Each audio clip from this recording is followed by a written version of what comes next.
Okay, so let's go ahead and get started with agency, the topic of the day.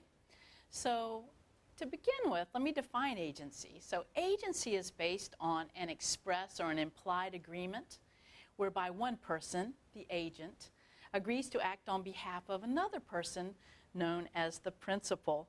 So anyone may act through an agent so long as that person has capacity. The agent takes on the capacity of the principal. So the big question for the day, and the one we will answer, is when is a principal liable for the actions of an agent? All right, so let's talk about the fiduciary duties of an agent. So a person acting as an agent does owe a fiduciary duty to the principal. In other words, the agent must act in the best interest of the principal. And I'll give you an example. What a fiduciary duty means is that an agent is not allowed to make a secret profit, and an agent could be liable for damages for a violation of this fiduciary duty. In the event that an agent works for two or more principals with conflicts of interest, the agent could lose the right to compensation and may even be liable for damages. And an agent is not allowed to take advantage of an attractive business deal instead of offering it to the principal first. Now, in the traditional sense of the word, an agent may enter into contracts on behalf of the principal. So let's look at a case. Allen Industries versus Sheldon. So Allen Industries is owned by Joan Colwyn. And Joan Colwyn has a building, a commercial building that she wants to sell. And so Sheldon is the real estate agent. And so she is hired as the broker to sell this piece of commercial property for Joan. And so Sheldon approached Joan Colwyn with a written offer of $335,000 to purchase the building. The owner of the building, Joan Colwyn, then countered with $350,000, and the building was sold. All right, so here's the problem, though. The real estate broker failed to tell Joan Colwyn that there was another oral offer out there for far more than $350,000, and that there was it was being put in writing and it would be forthcoming in just a few days. Well, the problem is this. The real estate agent, the broker, never told Joan Colwyn about this oral offer, and so this would be a breach of a fiduciary duty that was owed. Well, ultimately, Joan Colwyn finds out about this other offer out there. And so, so now the question for the court is, did the real estate broker breach its duty to disclose this information? The answer is yes. And did the real estate broker then forfeit her commission? And the answer is yes, too.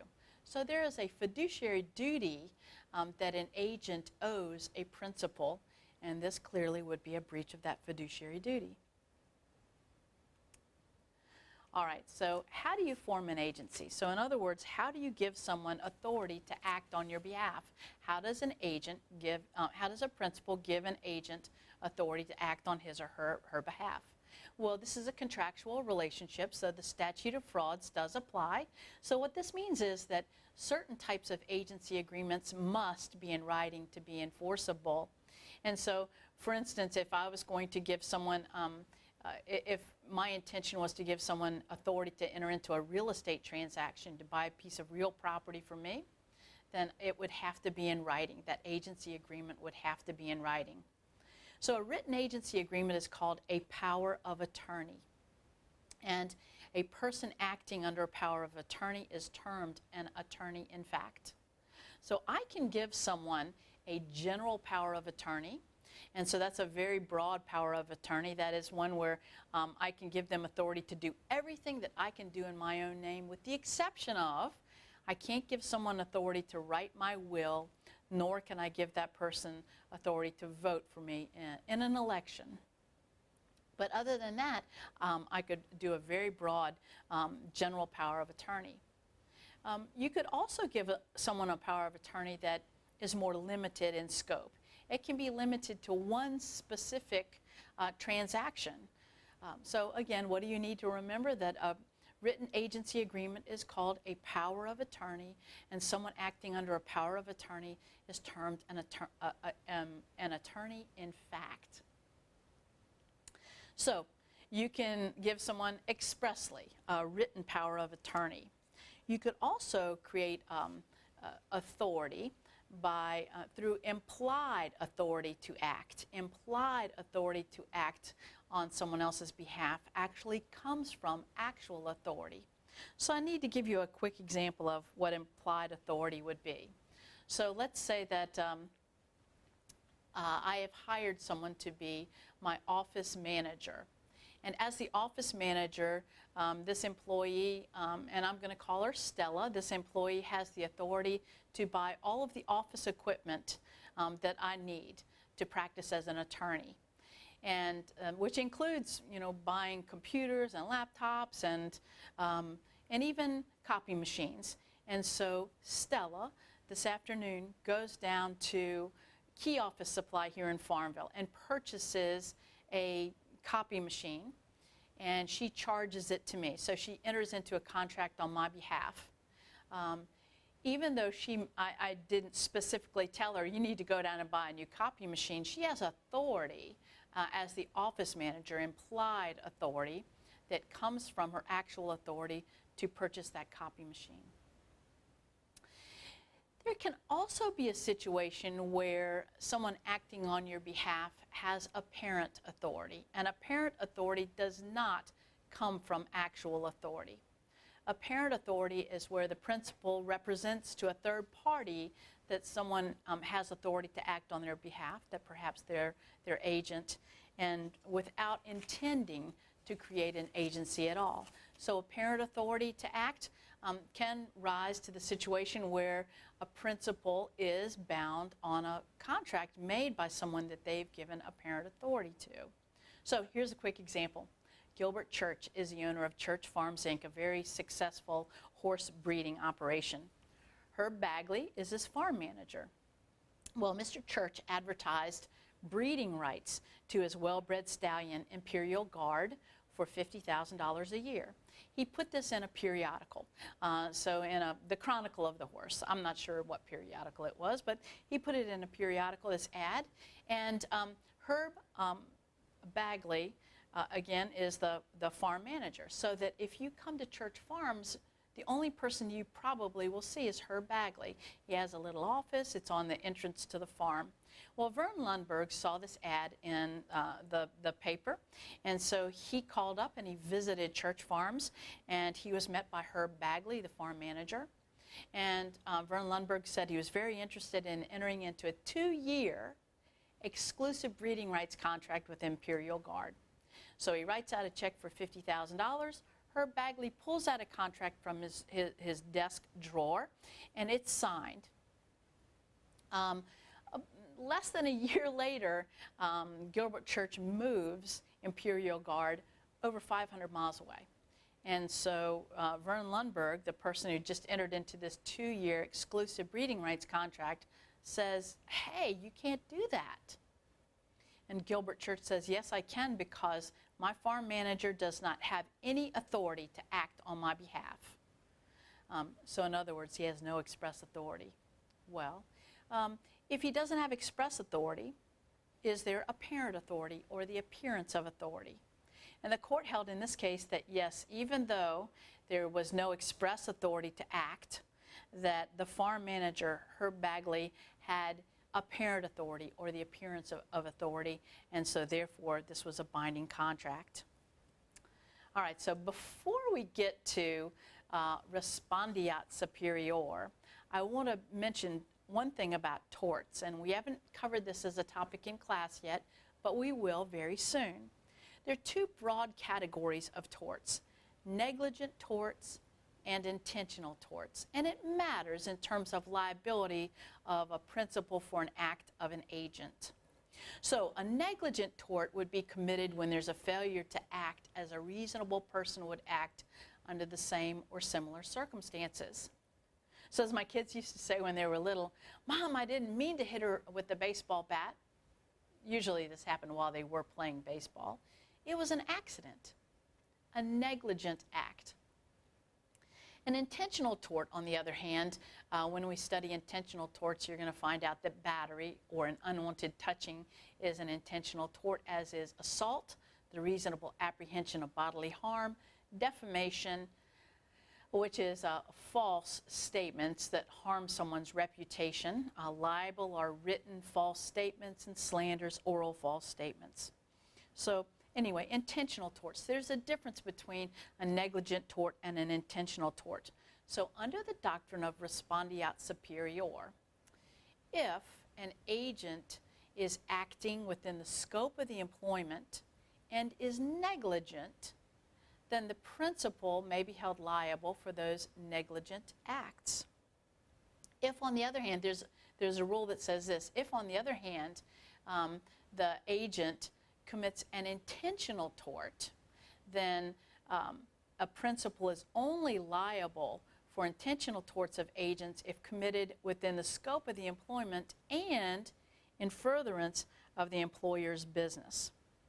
All right, so we're going to look at a couple of cases, and I'm going to explain this a little bit better in terms of liability of an agent. All right, so here are the rules again. Under Respondeat Superior, an employer is liable, or a principal is liable, for the negligent acts of an employee or an agent if committed within the scope of the employment. In other words, while the employee is working. The rule with an intentional tort is an employer is only liable, or a principal is only liable for the intentional torts of an employee, an agent, if they are committed within the scope of the employment and it has to further the employer's business. All right, so let me give you a quick example of an intentional tort that would further the employer's business, because it's difficult to come up with a good example. So let's say that I am the editor of the National Enquirer. So that's a periodical that sometimes prints some pretty outrageous stories. And you're a reporter for the National Enquirer, and you present me with a story that's scandalous, that is also not true. It's a false story. And I go ahead and I print that story. It turns out to be false. Does it further my business? In other words, does a scandalous story make it so I can sell more issues or more copies of the National Enquirer? And the answer is yes. So it furthers my business. So this is an intentional tort. That's defamation. Actually, the type of defamation it would be is libel. It furthers my business because I can sell more issues. And was this intentional tort committed while you were working for me? And the answer is yes. Am I liable for what you just did? And the answer is yes. All right, first case. So Mr. Gadzke works as a district manager for Walgreens, and he has been sent to Duluth, Minnesota to open up a new store. He is on call 24/7, and he doesn't have any set working hours. And while he is opening up this new store, he is staying at the Edgewater Motel. All right, so here's what Mr. Gadzke did. After working for 17 hours, he and several employees of Walgreens went to a restaurant and bar. And while he was at the restaurant and bar, he had 3 double Manhattans, so that's almost entirely alcohol, and a single Manhattan in an hour. 3 doubles and a single in an hour.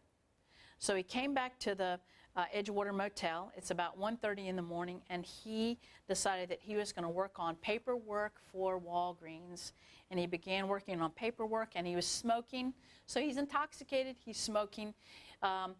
His papers catch on fire, and he burns the motel down. Now, he caused $330,360 worth of damage. So Could he be sued? Yes, he can be. But the plaintiff is looking for deep pockets. So the question for the court is Walgreens liable for what Mr. Gadzke just did? All right, so let's think about this. So was this committed while he was working for Walgreens? And the answer is yes, absolutely. He was working on paperwork for Walgreens when the fire broke out. Can you smoke and work at the same time? Sure. Absolutely. So he was working at the time of the fire. Now, did he intentionally set the motel on fire? No. It was an accident, as my kids used to say. So it would be caused by his negligence. So it was a negligent tort committed while he was working for Walgreens. So can Walgreens be held liable for the negligent acts of their employee? And the answer is absolutely yes. All right, so let me make sure you understand this. Next case, Moritz versus the Pines Hotel. So Mrs. Moritz was a guest at the Pines Hotel, and she was sitting in an upper lobby with one of her friends when an employee of the Pines Hotel walked by. His name's William Brown. And William Brown was carrying a heavy commercial vacuum as he's walking by these ladies, and he trips and he drops the heavy commercial vacuum on Miss Ellison on her knee. And so Mrs. Moritz complained loudly, and she started cursing, and Mr. Brown got very upset. And what Mr. Brown then did was he balled up his fist and he pounded her in the head and he knocked her unconscious, and now she's on the floor. And so the question for the court is, what's a hotel liable for? Okay, could the Mr. Brown be sued for everything that's just happened? And the answer is yes, right? So he is liable for his negligent act of tripping and falling and dropping the vacuum cleaner on the knee of a guest. Absolutely, he's responsible for that. But you know what? You're not going to sue someone unless you think you can recover. So would the hotel be liable for this negligent act? Yes. He was working while it happened, and so the hotel could be held liable for his negligence. All right, so what about the intentional tort? What about the tort where Mr. Brown balled up his fist, he hits Mrs. Moritz in the head, and he knocks her unconscious? That's an intentional tort. Does that intentional tort, was it committed while Mr. Brown is at work? Yes. All right, so the second question you have to ask is, does this intentional tort further the business of the Pines Hotel? And the answer is no. I'm not likely, I will not come and stay at the Pines Hotel if I know that I'm going to be assaulted by an employee. So the hotel may be held liable for the injuries to the guest's knee, but not for the head injuries from Mr. Brown then attacking a guest. All right, so there is a modern trend I need to make you aware of. The modern trend is to hold employers liable for negligent hiring or negligent retention of employees. So here's the deal. As a lawyer, we're upset that we're not going to be able to hold an employer liable for intentional torts that have been committed by an employee, only negligent torts. And so there's this new theory under which you may sue an employer for either negligent hiring or negligent retention of an employee. So how would you be negligent in your hiring? So let's say you don't look at, don't do a background check. You don't look at references, or perhaps you don't even interview the employee. How would you be negligent in terms of retaining an employee? So let's say you have a business and you know that you have an employee who has an anger management issue, and they're always getting into fights, and you don't do anything about it. So here's your real case, Harrison versus the Tallahassee Furniture Company. The Tallahassee Furniture Company was desperate. They needed delivery people for their furniture business, and they hired John Turner without an application. They hired John Turner without even an interview. Needless to say, none of his references were checked. And so they sent John Turner out to deliver furniture, and while John Turner was out delivering furniture to a customer, he attacked Mrs. Harrison in her home. Now, that's an intentional tort. So ordinarily, the furniture company is not going to be liable for the intentional torts of an employee. Although this is committed during the course of the employment, it does not further the business of the furniture company for the employee to attack customers, does it? All right, so let me tell you a little bit about Mr. Turner. He had a record, a criminal record, that included armed robbery, burglary, malicious wounding with a knife. He was also an intravenous drug user, and he'd been hospitalized for psychiatric problems. Again, the Tallahassee Furniture Company didn't do any sort of a background check, no interview, no references. Harrison sued the Tallahassee Furniture Company alleging negligent hiring. Would this be negligent hiring? And the answer is absolutely yes, it would be. All right, so an agent in the traditional sense of the word is able to enter into contracts on behalf of the other person, on behalf of the principal. So we say that an agent takes on the contractual capacity of the principal. So can a minor act as an agent? And the answer is yes, absolutely. So could I send my minor son, who's 16 years old, down to the seed and feed store to pick up horse feed for my horse? And can I authorize my son, my 16-year-old son, to sign my name to the bill? And the answer is yes, I could. So a minor may act as an agent and bind a principal to a contract. So here's the question, though.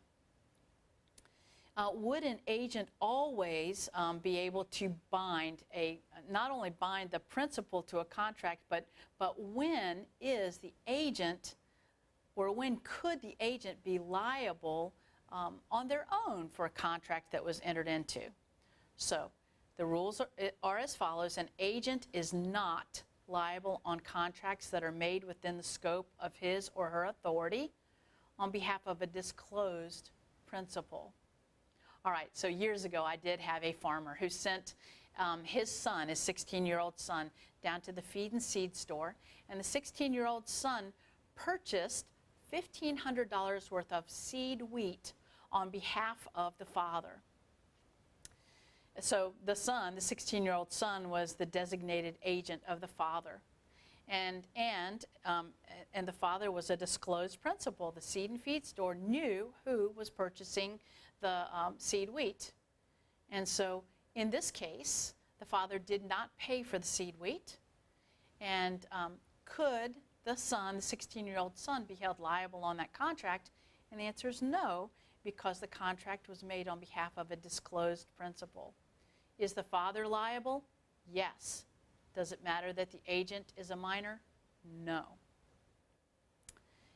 The other part of this is as follows. An agent is liable or legally responsible on all contracts made on behalf of an undisclosed principal. So you don't know who the principal is. It's been decades ago now that I sold a beach lot on Sullivan's Island in South Carolina. And very quickly we received a contract for the full asking price for this beach lot. But here's the odd thing, is that the contract was signed by an agent on behalf of an undisclosed principal. For whatever reason, they did not want us to know the identity of the person who was truly purchasing this beach lot. All right, everything worked out just fine, and we had a closing, and in the end, it was all good. But here's my question for you. What if we'd gotten down to closing, and the principal, the undisclosed principal, had decided that the undisclosed principal did not want to go through with the deal? We don't know who the principal was. Could the agent, the person who signed the contract, be held liable on this purchase? Could we sue for specific performance? And the answer is yes, because this is a case where we have an undisclosed principal. So if there's an undisclosed principal, then by default, the other contracting party would be the agent.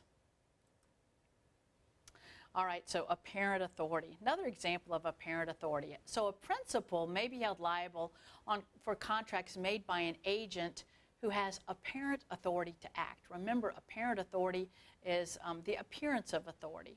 So here's the example. This actually is a picture of downtown Lake Placid, New York. So that's where the 1980 Olympics were held. I used to spend every winter for about 6 or 7 years in Lake Placid as a chaperone at the Olympic Training Center.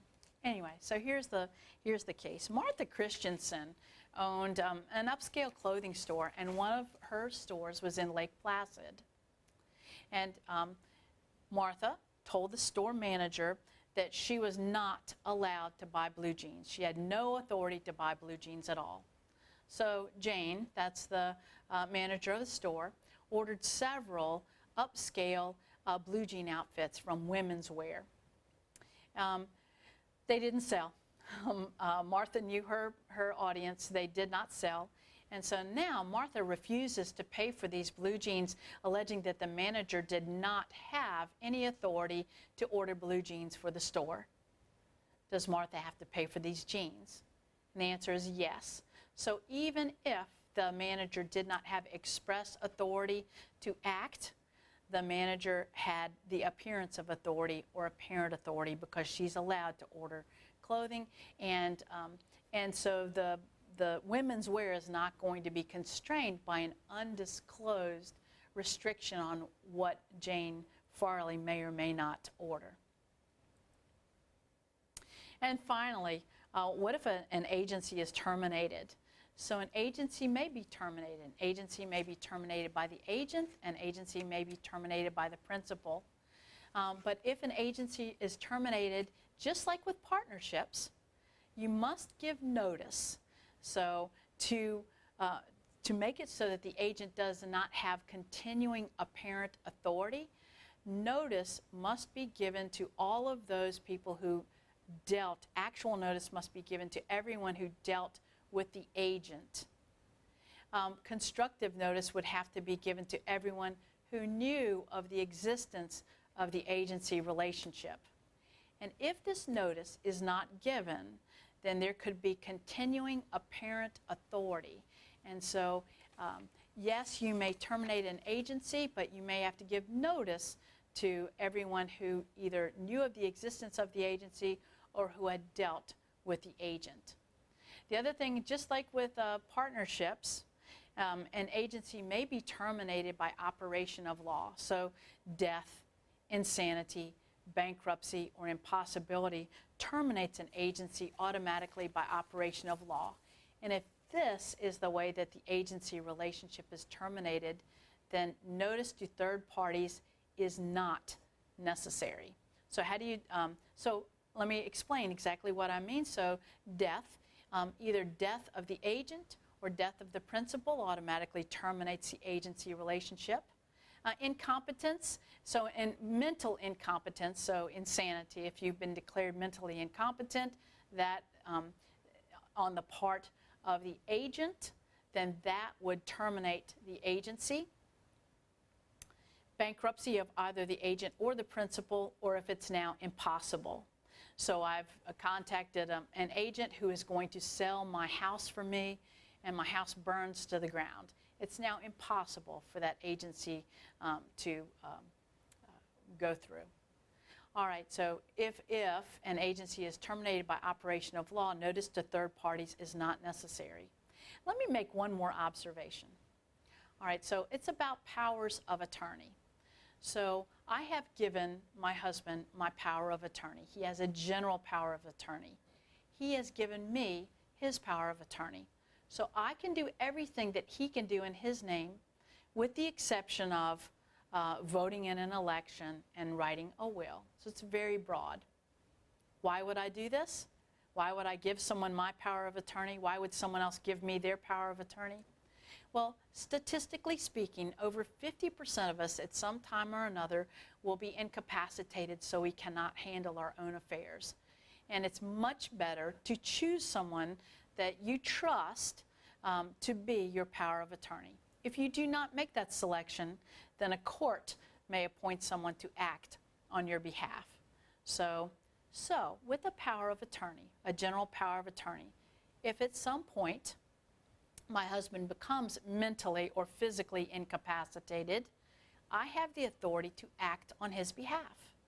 If at some point in the future I become mentally or physically incapacitated so I cannot handle my affairs, my husband can act on my behalf. So he could act now, he could act later. We call that a durable power of attorney. All right, so when I said that insanity or a mental incompetence would, by operation of law, terminate an agency, what I mean is if the agent becomes mentally incapacitated, then they no longer can act on behalf of the principal. All right, so that pretty much sums up agency. Be sure to look at the review for the test. Everything you need to know about agency is included in that very comprehensive review. So you take care. If you have any questions, please email me and let me know. Thank you so much.